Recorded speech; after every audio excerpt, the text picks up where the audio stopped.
Don't get me wrong, there are bigger and badder conversations to have about the Vancouver Canucks and their 2024 free agency so far.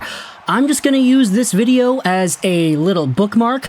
If everything goes according to plan, and if there isn't any huge news afterwards, I can take a nap after this video. I need it. It's been like 5 straight hours of talking and editing and putting everything together and uploading and publishing and everything in between, so I'm kind of tired. So I hopefully will not need to make any more videos after this one, but let's talk about the other 3 Vancouver Canucks free agent signings from today. We had already talked about the first 3 in a video because they all kind of came out around the same time. The Vancouver Canucks had signed Jake DeBrusk, they had signed Kiefer Sherwood, and they had signed Danton Heinen. Now, we're talking about yet another Boston Bruin. Coming over to the Vancouver Canucks, it is defenseman Derek Forbort. So 3 Bruins.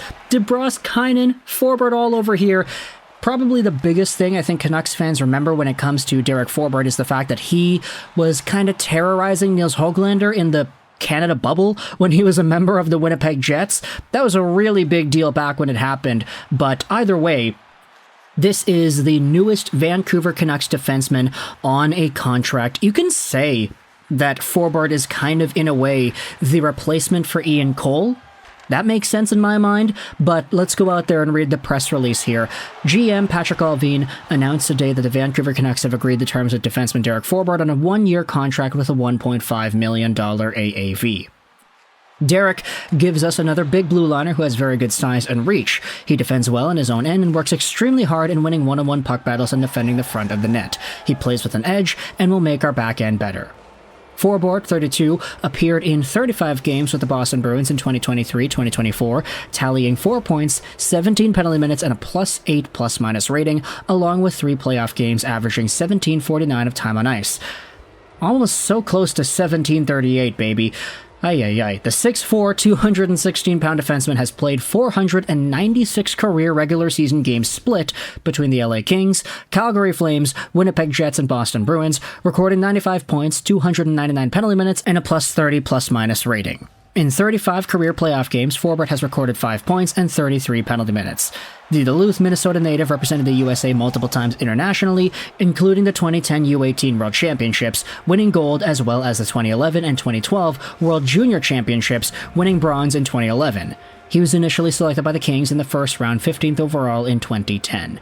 So that is Derek Forbort, the newest Vancouver Canucks defenseman. Another big dude, another solid dude, and another big frame to help out this Canucks team on their back end. I mean, they're keeping around a lot of these bigger guys.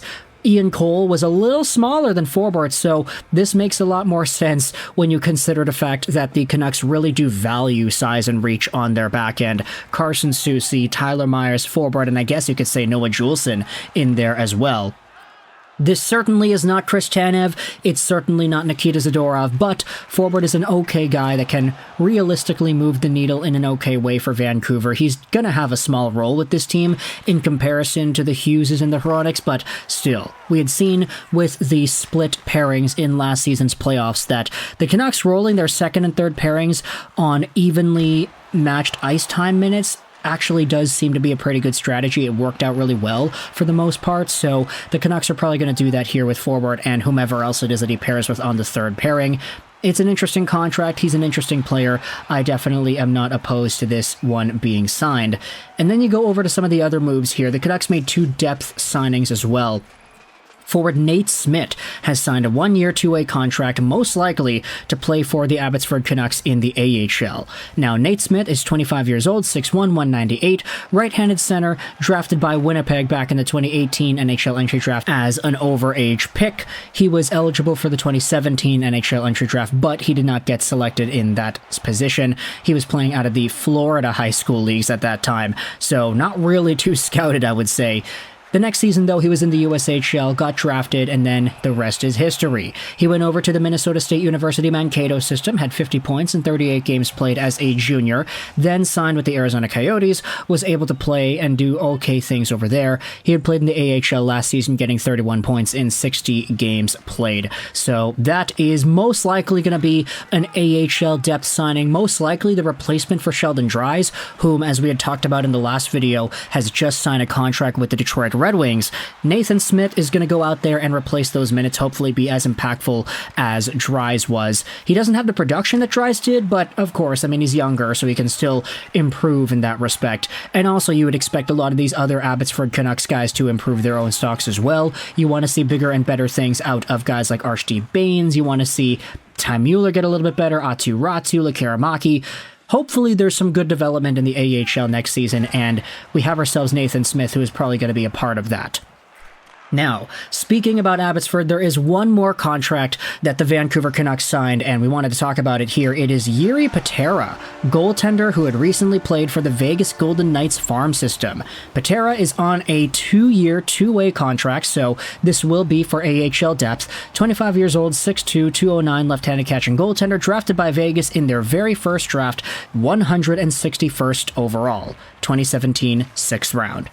Now, Jiri Patera, as we had said, has been splitting the load between the Vegas system and the Henderson Silver Knights system. Vegas has always been super good at developing goaltenders. Pretty much everybody that they get ends up becoming somewhat competent, and for Jiri Patera, he certainly was that in last season's worth of play. 2 games played with the Golden Knights, 2.50 goals against and a .929 save percentage. That is super good for a guy who was, at the time, only 24 years old.